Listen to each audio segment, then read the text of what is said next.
Is with me along with our former winners Barry McGuigan and Sir Henry Cooper, who won it of course on 2 occasions. Harry, still the greatest for you? Oh, of course. I mean, he's the greatest thing that's ever happened to boxing and one of the greatest things that's ever happened to sport. I mean, he changed everybody's opinion about boxing, and even women suddenly took an interest in a sport they'd never been interested in. Well, one of our best loved former world boxing champions has had a difficult year, but I'm sure you'll all be delighted that he's with us here tonight. Please welcome Frank Bruno.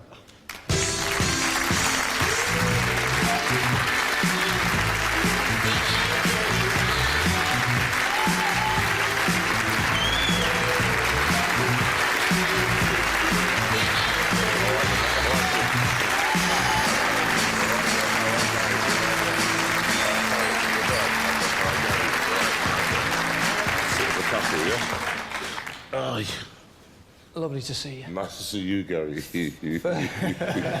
First and foremost, how are you? Breathing, man, breathing. Not too bad. Mustn't grumble. Yeah.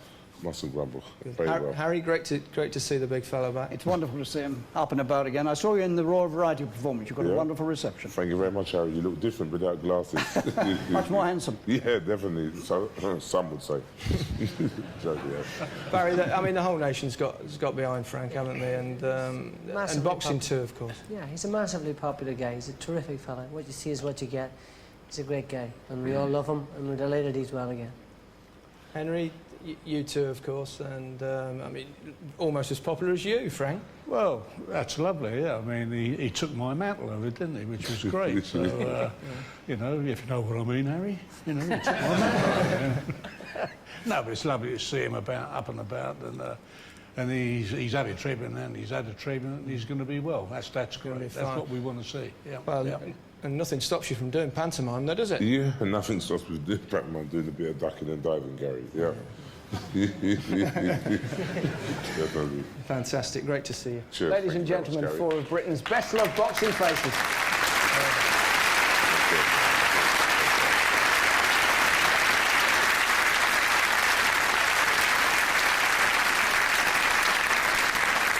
Well, among all the great former winners we have here tonight, perhaps we have a future contender in the winner of our next award.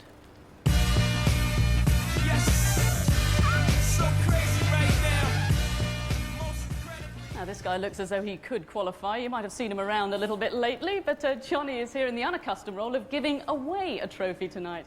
Blue Peter viewers sent in their nominations for Young Sports Personality of the Year. That's age 16 or under, and from those our judging panel picked the following top 3 contenders. Chaz Davis at 16, the youngest ever rider to compete in motorcycling's World 250cc event, where he went on to score championship points. Joey Duck, Europe's best over 200 metres in her age group, the 14-year-old is the UK's leading young sprinter. And Kate Haywood, a Commonwealth Games medalist, aged 15 last year, and the current European junior swimming champion at 50 metres breaststroke. Those were the top 3. Jonny, if you can announce the winner. Yeah, the winner is Kate Haywood.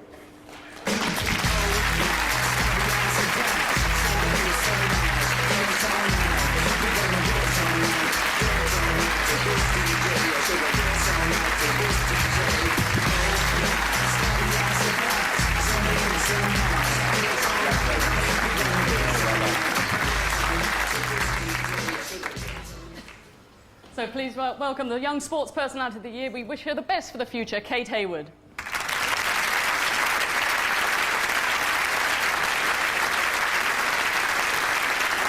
Kate Haywood makes a big impact in 2004. So, to snooker, where 2003 was the year when Mark Williams became the game's leading force. Ken Doherty barred his way in the World Championship final, but under the guiding hand of Hazel Irvine, Williams weaved through the snooker matrix to become the one.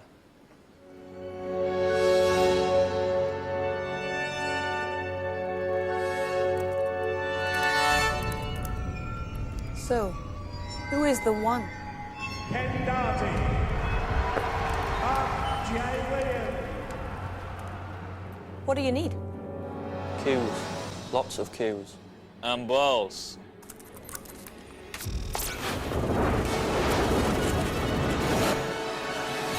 Showtime. Stick on the long red. Now the blue. Finish it. Mark Williams leads Candotti 10 frames to 2.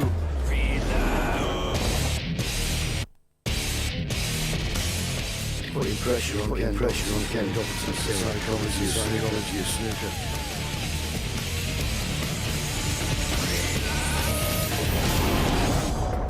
Time for a comeback, Ken. Go into the pack now. Black ball. Easy. Incredibly, he's levelled the match at 11-all. When Williams 10-2, might even win session to spare. This guy is relentless. We've been waiting for you, Mr. Williams. That was bad cueing. It's 16-all. Mark has got the title at his mercy. Ken fears the worst. Mark Williams beats Ken Doherty to win the Embassy World Championship for the second time.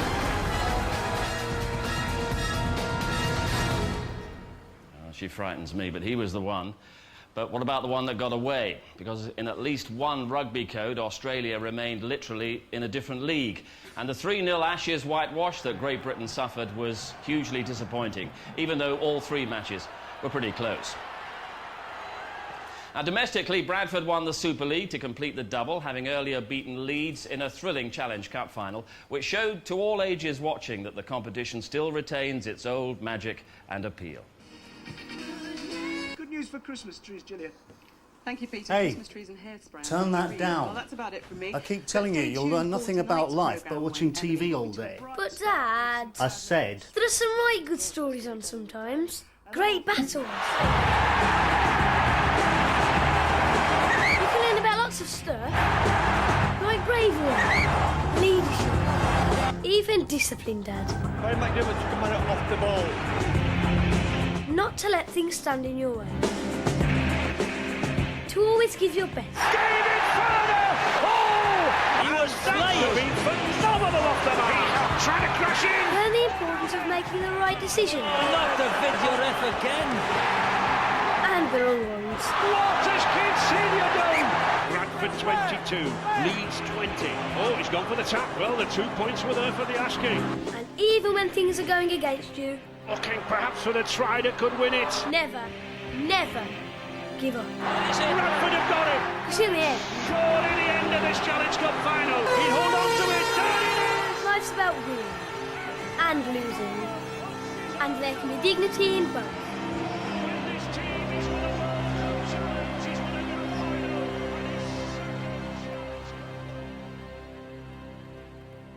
Great, son.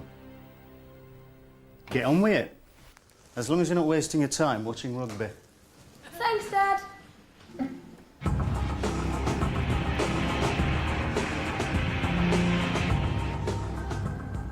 Well, whichever members of your family are watching, it's now too late to vote by text for this year's big award winner. But don't worry, you can still phone in for the top 5.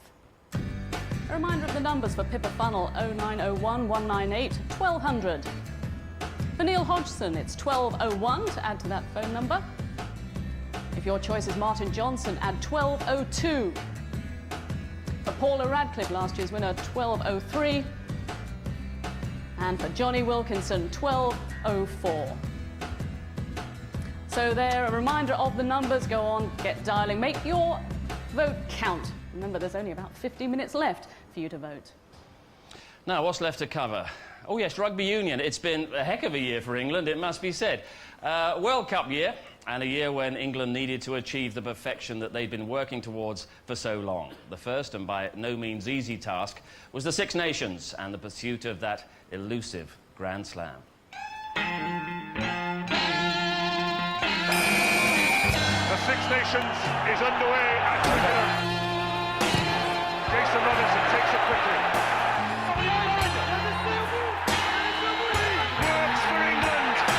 Great start to the second. implications of England losing that game were just too huge to even think about. It's breathless. They don't need to do this. This is bullying. Dan Luger in from the wing. Wonderful drop goal by Jonny Wilkinson. England takes the lead.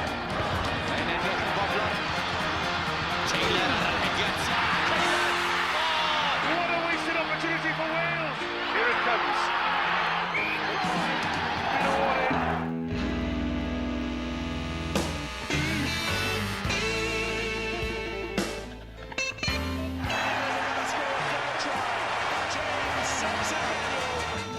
Here go England again, and here goes Dawson. Italy are being roasted by England in full flight.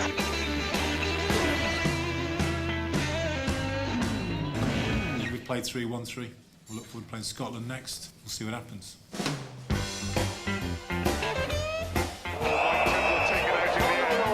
I'm not going to have that. They really don't like it, do they? You're going in the bin for 10 minutes. He was checked late as well. The bin is absolutely jam-packed. Jonny Wilkinson, 6 out of 6 so far. 7 out of 7. England will go to Dublin for the Grand Slam and the Championship. Stephen Johnson here. Bola Vladimir Kadik. Maybe a drop goal from Jones for glory. It's there. O'Gara with one of his own. It's there. Would you believe it? Astonishing. Ireland and O'Gara snatch it right back. A drop goal was charged down by Dennis Hickey. And it is time to start breathing again. Ireland have done their bit. The biggest Grand Slam showdown is still the Grand Slam and the Championship at stake. Frizz with the drop goal. Points in the game. Clear crossed by Ireland. Beautiful drop goal by Humphreys. Straight from the gap. Josh Lucy with him. Tilden doesn't beat him. England deserve that try. Wilkinson. Jason Leonard. Lucy. What a flourish by England. What a performance. What a Grand Slam. Mission 1 accomplished. An historic victory double in New Zealand and Australia followed in the summer. But the World Cup was the ultimate test. England were unbeaten but somewhat criticised through the group stages, then saw off a reviving Wales and a formidable France to set up that dream final against Australia in Sydney. Australia, and to some extent England, are still coming to terms with what happened next.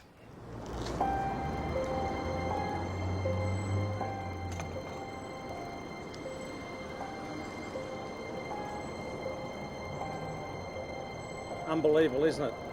It is indeed, and it's only 10 days till Christmas, and it's less than a month since here in Oz, old Bill went riding that sweet chariot back to England. The papers say it all. Public notice to England and its sports fans. On behalf of all Australians, we would begrudgingly like to admit the following. You were not too old, and he scored some great tries, I'll give you that. With a lovely pass to Wilkinson and Robson. They may catch him. Jason Robinson. You scored more tries than we did. Congratulations. Running rugby's alive and well in England. He ran the ball as well as we did. But I still think we're better in the sack.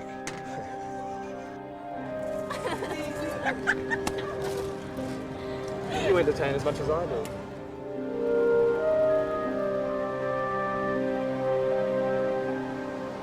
You kicked no more penalty goals than we did. Too bad for us.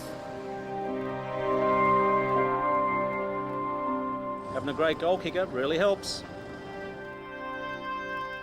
I like the red and white. You're not too slow. No, boring. You play with toughness And grace. You are bloody superior. Yes, I suppose so. You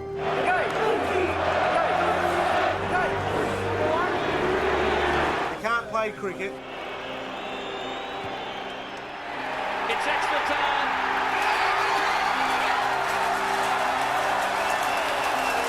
You can't play tennis. You can't swim. You can't win at athletics. 17-all. And we beat you at soccer earlier in the year. This is the biggest line-out in the history of English rugby. Win it, catch it. They've won it as Dawson goes through, makes a wonderful break. Wilkinson will drop for goal. There's 35 seconds to go. This is the one. It's coming back for Jonny Wilkinson. He drops for World Cup glory. It's over. He's done it. Jonny Wilkinson is England's hero yet again. And there's no time for Australia to come back. England have just won the World Cup. Wow, for the first time in 37 years, you are the winners of a Footy World Cup. As much as it hurts to say, England world champions. But don't get too attached. Think of it like a boomerang. It'll be coming back.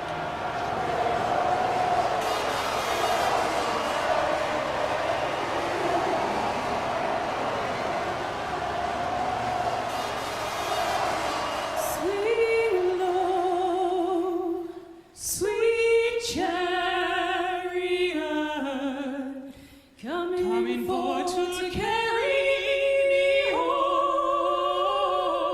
Swing low, sweet chariot, coming for to carry me home. Please welcome the world champions of Rugby Union, England, the World Cup winners.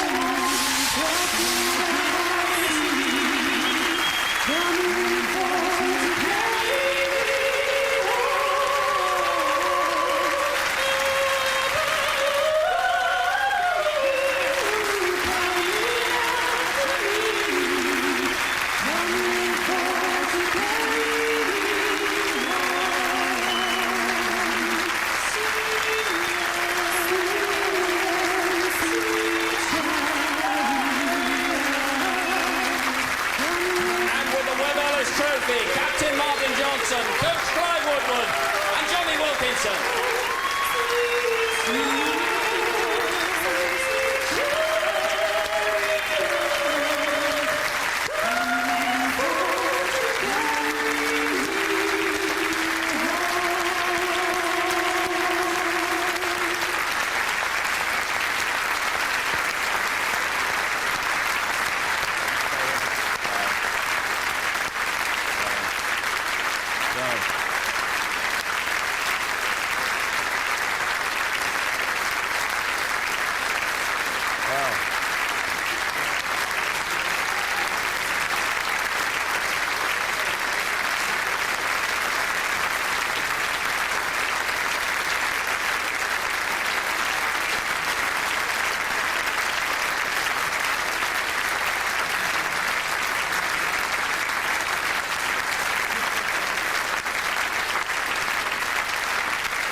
Fellas, take my word, an ovation like that doesn't happen too often in this studio, but how deserved it is. Who should we start with? Jonny, reassure the nation you've had a nice, quiet Sunday and not too much drama has happened in your life today. Yeah, no, today's been quiet by all accounts. I'm sort of getting over the injury, which is great, and got down here safely, which is also great, and I'm looking forward to, to just enjoying the rest of the evening. I've had a great time so far. Tell us about the shoulder, because I know you are desperate to get back. Yeah, it just showed. I don't know how old the injury is. It could be as much as a couple of years old. It could be at the end of the World Cup, but the good thing is it's healing, so it's just a couple more weeks, and then I'm back. Finally, I'm desperate to get playing again, and I think that'll sort everything out.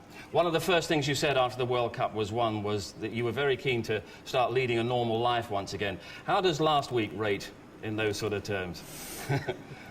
Yeah, I think last week was different. That's not a normal working week as such. It was, but then they're once-in-a-lifetime experiences, and we had 3 on one day, and I think everyone by the end of the day was completely knackered. But no one would have missed those things for the world. Astonishing reception on Monday, and another one this evening as well. We've paid a lot of money for your drop goal. Let's see it again. This time with your words describing the kind of emotions that you were feeling.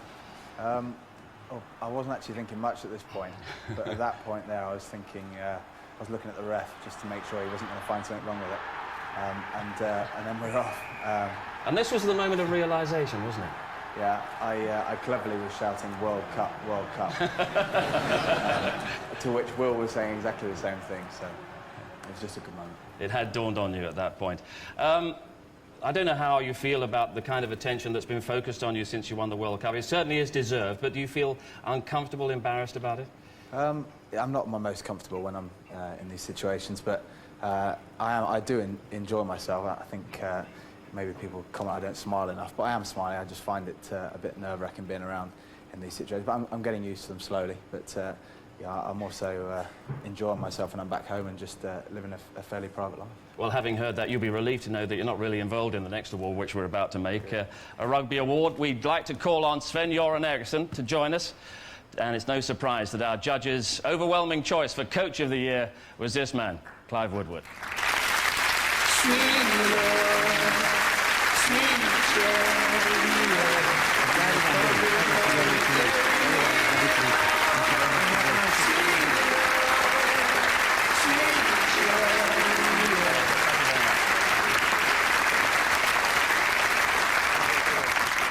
I'm sure that you and Sven might have a few things to discuss in the next half hour or so. When you look back on the last 4 years, the highs and lows of the last 4 years from a team managerial point of view, did it seem at any time that this great moment and times like this might never arrive? I don't think, to be fair, Steve, I concentrated too much on the World Cup. I think the strength of the team, not only the players who are here tonight, a lot of players have played in that 4-year period, got an outstanding coaching team, management team, and we just did go game by game. And we went into every match, picked the strongest team. We put winning as the absolute priority, and I think in that 4 years we won 42 out of 47. So we've had a fantastic run up to that, and everyone's here. It's a great team effort. Some people not here, Austin Healy, Graham Roundtree, players who I wish we could have taken. It's just been a great team effort, and to me the biggest thing, seeing Martin lift the cup was a moment I'll never forget. But from a coaching point of view, to arrive at the World Cup as #1 ranked team in the world and as favourites to win it, that's what it's all about. And it didn't happen overnight. And the players here, Martin, totally deserve all the success they got in Australia and obviously getting now. Well, you mentioned the team effort, and it won't come as a surprise either that Team of the Year also goes to these outstanding world champions. It's a team that has won a lot of new fans over the last 2 months. Once its greatest critic, now its most enthusiastic fan, perhaps. Please welcome, to make the presentation, the great Australian winger, David Campese.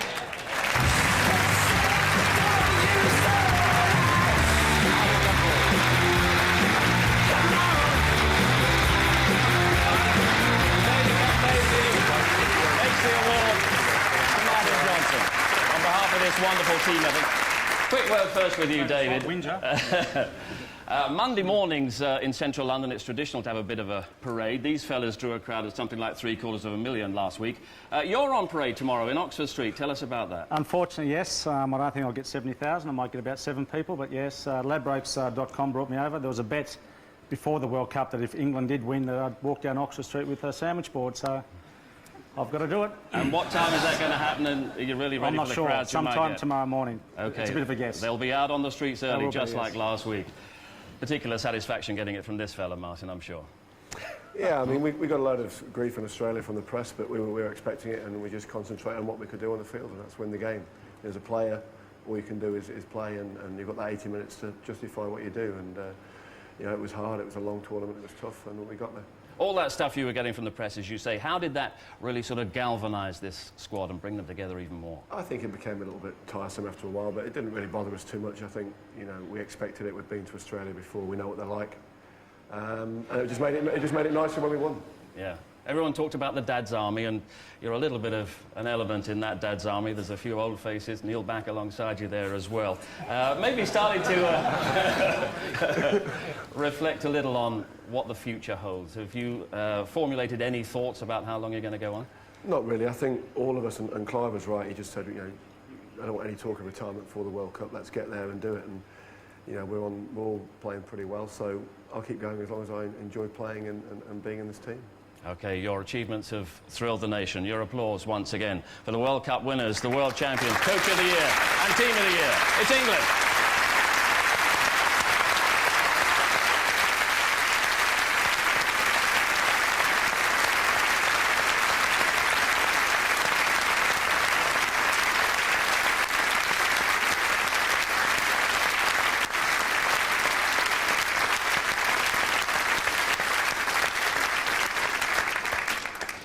that's what you call a Team of the Year. And for our 50th birthday, we also wanted to find the Golden Team, the greatest of all the previous team winners, because since this award started in 1960, a host of famous teams have held that trophy.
Of course, our rugby heroes here couldn't qualify because they hadn't actually won the award yet. To decide which was the golden team from that illustrious parade, we asked a number of each of the previous victorious teams to cast a vote for their choice. And here to present the golden team trophy, you probably just saw him sneak behind me, is Sir Bobby Robson, because unsurprisingly, the overwhelming winner of the golden team award is the England World Cup winning side of 1966.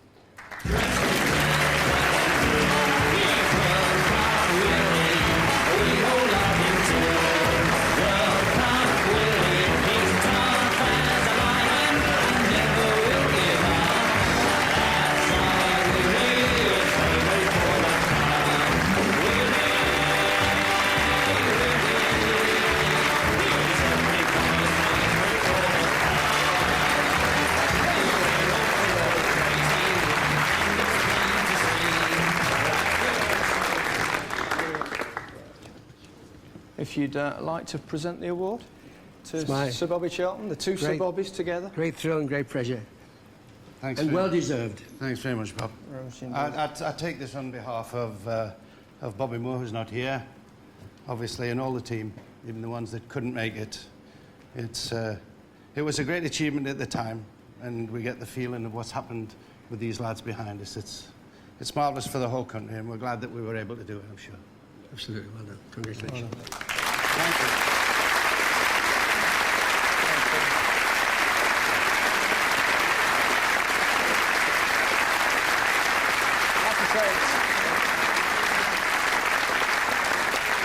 It is indeed great to have our two World Cup winning teams here together, and of course there's a family connection as well. George Cohen from '66 and his nephew Ben, if I can ask him to come forward, he's hiding at the back, there's a reluctant. Where's the World Cup? You should be holding the other World Cup trophy. Let's see two together, see what that looks like. There you go. Isn't it often I get my hands on this? A little bit taken.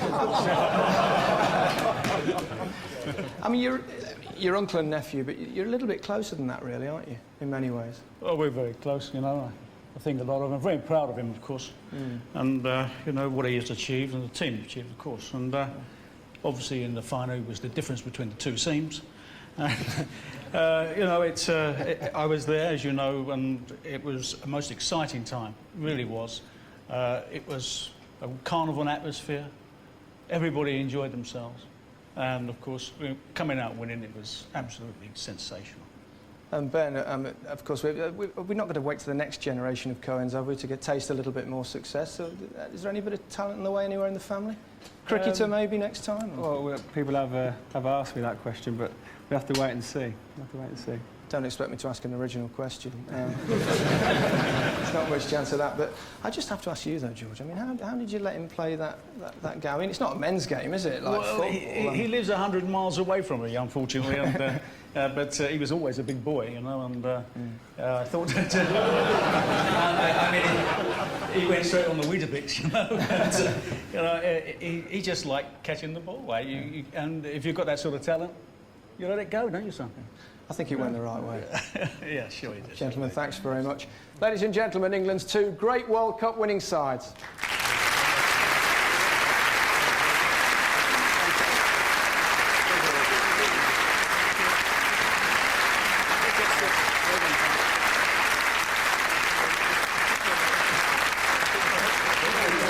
Amazing, the whole country's gone rugby daft and we're all trying to get a scrum here going, but even one of my boys fancies himself as the next Jonny Wilkinson.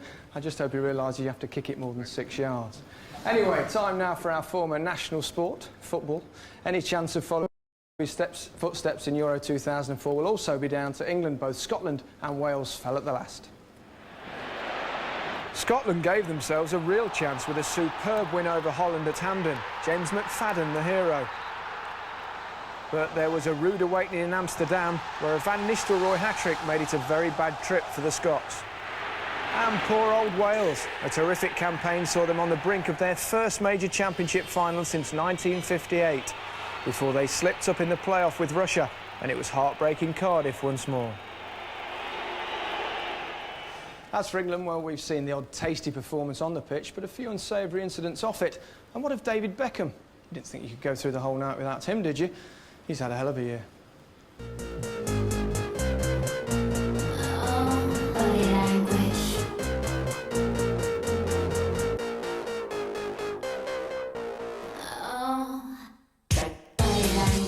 Kicking a boot in anger in the dressing room. And he can go top of the group. Ronaldo! Wonderful hat-trick at Old Trafford. Max, Britain's most glamorous couple.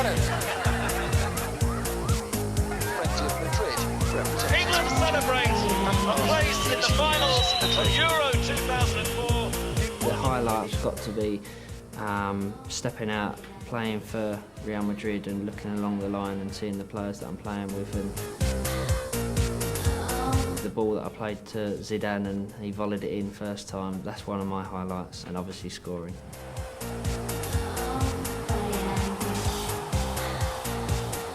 People keep saying it's the best they've seen me play, it's the happiest they've seen me for a long time. But me personally, I love just playing football.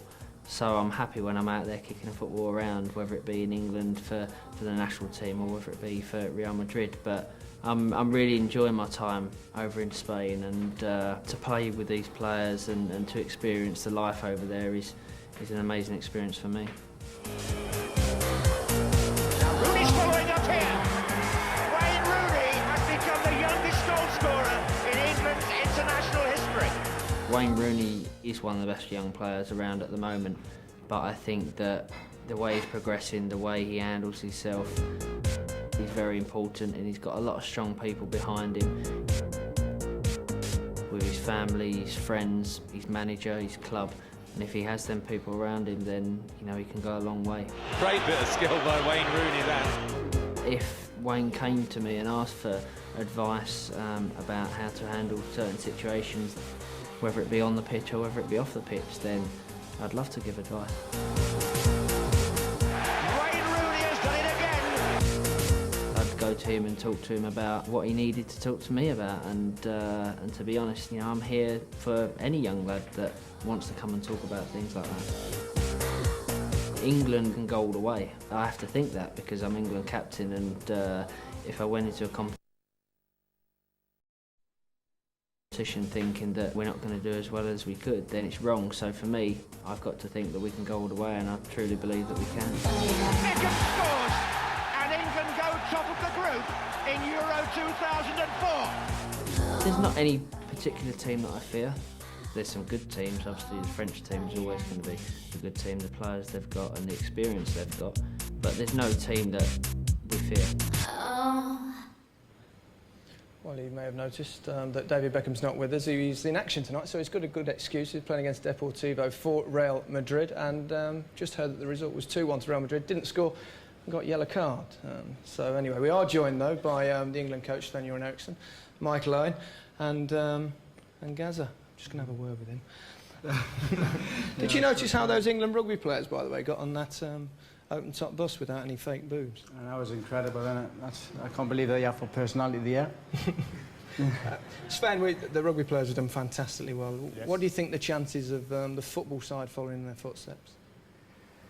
Well, David said I don't fear any team, and I think he's right. I don't fear any team. What I fear is to have injured football players. That's the biggest problem we have at the end of May. You don't get the preparation perhaps that Clive had. Are you a bit jealous of that? Yes, of course I'm jealous about that, but you can never have that in football. It's absolutely impossible. And we have our 3 weeks before the tournament starts, and if the players coming in not injured, I will be very, very happy. Michael, it's firstly, it's your birthday today, so many happy returns. Thank you. Must be 19 by now, eh? 24, I think, and I mean, you're still injured at the moment. Hopefully this little break will mean you're fit and fresh for the Euros. That's right, it seems to happen every year. I get a slight injury in the middle and come back at the end of the year and have a decent end to the year, so hopefully that carries me through to the European Championships. What do you think England's chances, Gaza? Yeah, I think we've got a great chance. You know, like I said, we've got a young side, with plenty of experience there, and I'll be looking forward to it. And I think they can do really well, like everybody else, but hopefully they can. Sven, you're a linguist, of course, speak many languages. How's your Russian?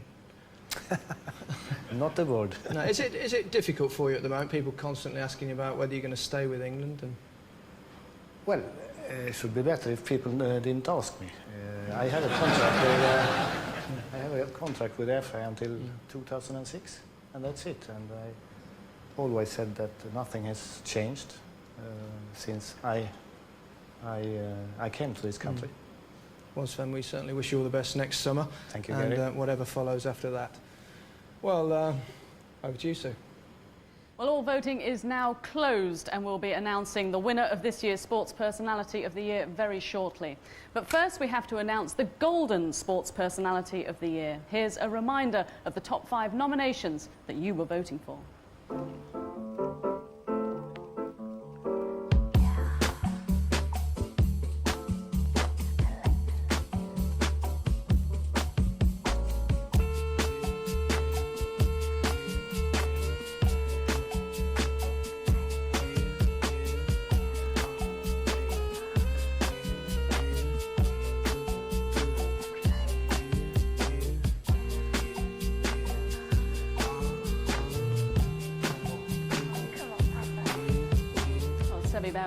Is here to present this special Golden Award to your #1 choice from the previous 49 winners of Sports Personality of the Year. So, Sebi, please open the envelope and announce the winner.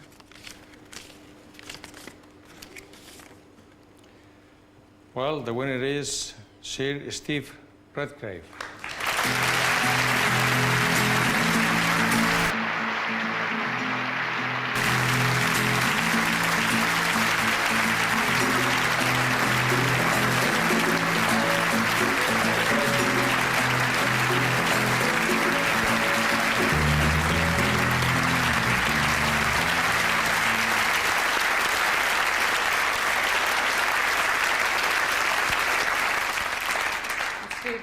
Over half the votes cast voted for you, so Steve would like you to, sure you'd like to say a few words. Thank you.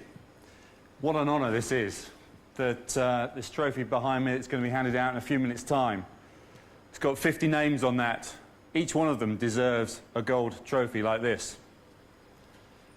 I feel very, very honoured indeed to be able to be presented with this gold trophy. I don't really like silver that much. I must say to the BBC, I think this set is fantastic, and I think one of the honours that should go with this trophy is the seat in the corner for next year, so I've booked that as well. But we've had a tremendous sporting year. British sport is really moving on to bigger and better things. The rugby boys have got tremendous things that they've done, and the spirit. One of the proudest moments of my life is watching them. I was out in Portugal watching that, and that was very, very special indeed.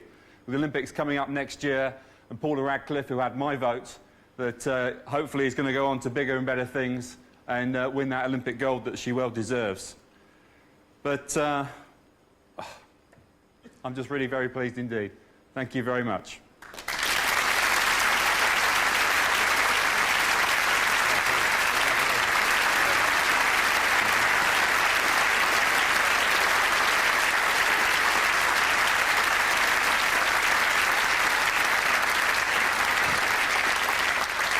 Congratulations to Steve Redgrave. And now the award for Sports Personality of 2003. This was your top 5.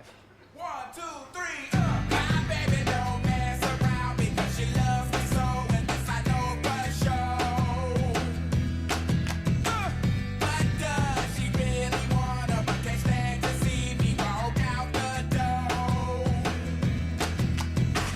Don't try to fight the feeling.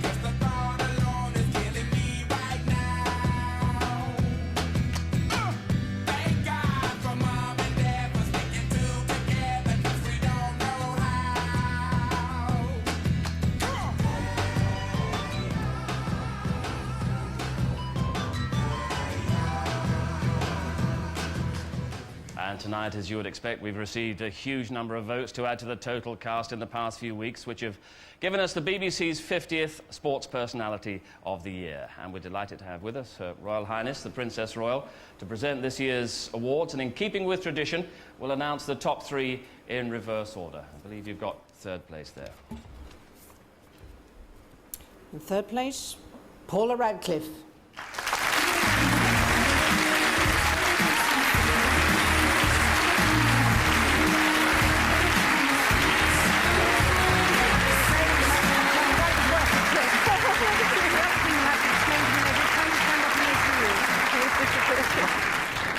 Well, I'm Paula, and in 2nd place. 2nd place, Martin Johnson.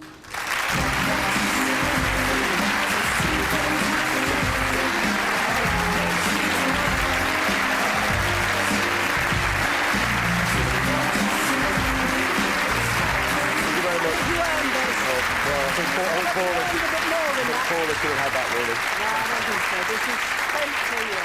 Delighted. And the Sports Personality of the Year for 2003, and our 50th award winner.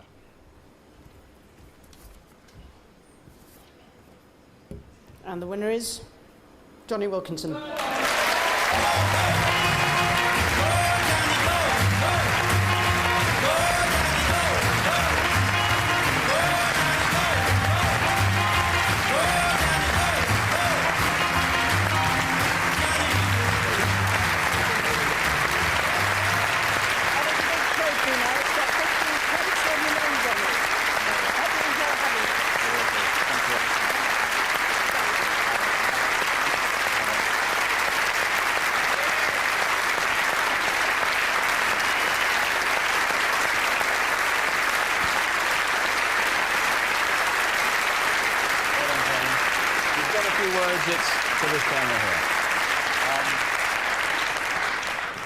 Difficult to explain, really, how this feels.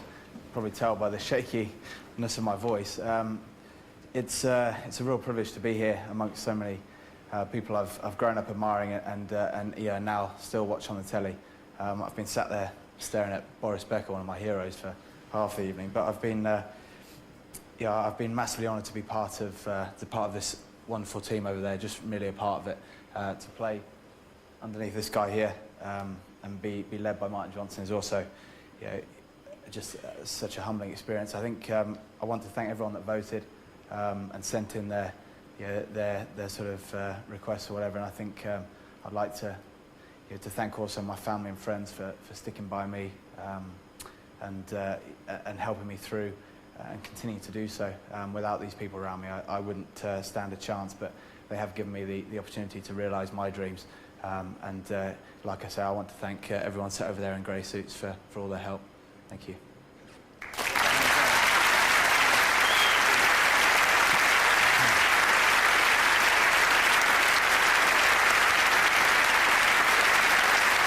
Ladies and gentlemen, our 2 winners tonight, the 2003 Sports Personality of the Year, Jonny Wilkinson, and the golden winner, Sir Steve Redgrave. From Television Centre, a very good night to you all.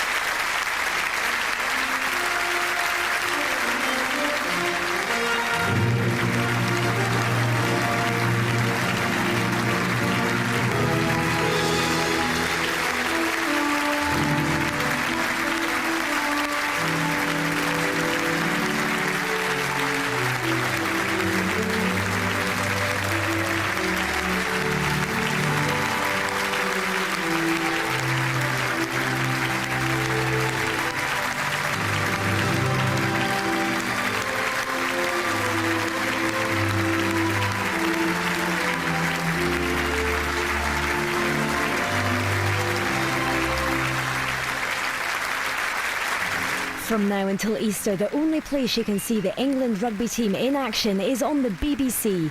Don't miss England v New Zealand Barbarians, live this Saturday from 4:15, kick-off at 5 on BBC One.